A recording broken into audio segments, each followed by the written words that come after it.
여성의 임신과 출산 기간 동안 피부에 일어나는 대표적인 병적인 상태는 소양증, 즉 가려움이죠.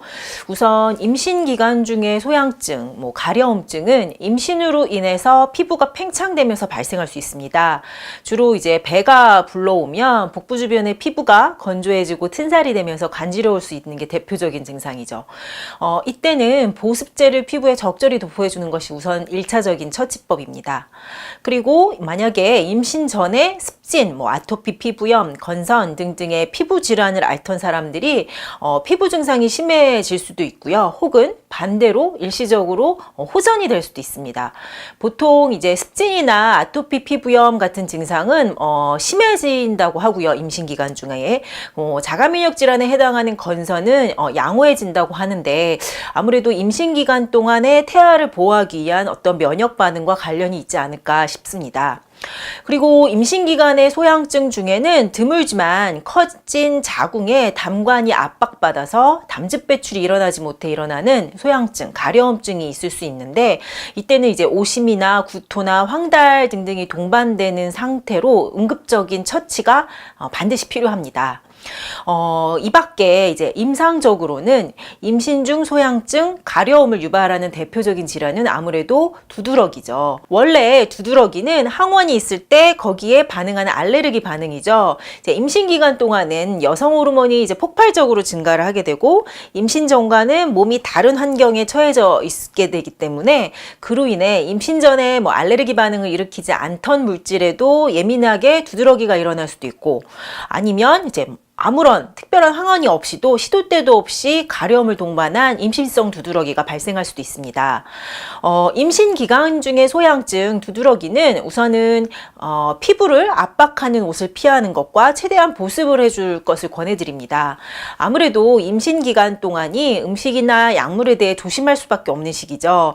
그래서 약물의 복용은 신중하시는 것이 좋고요. 체질을 알고 계시다면 체질에 맞는 음식 위주로, 그 다음에 체질별 외용제 위주로 관리를 하면서 만약 너무 심해서 일상생활이 힘들다면 의사하고 상담하에 단기간에 항히스타민제를 복용해 보는 것도 이제 고려하는 것도 괜찮습니다.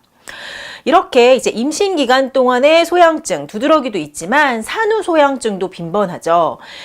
임신 기간 중 두드러기가 출산 후에도 지속이 되거나 아니면 임신 기간 동안 전혀 없던 두드러기가 출산 후에 발생할 수도 있습니다. 임신 중에 일어나는 두드러기는 임신으로 인해 이제 호르몬이 증가되고 그다음 그러한 변화로 인해 몸이 비정상적인 면역 반응이 일어나는 경우라면요.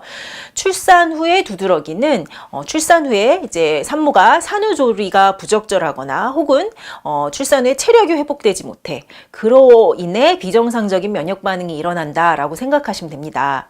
한의학의 바이블로 알려진 황제내경에서는요, 좀 어려운 말이지만 제양위허, 혈불영기주, 소위 양야라라고 하였습니다.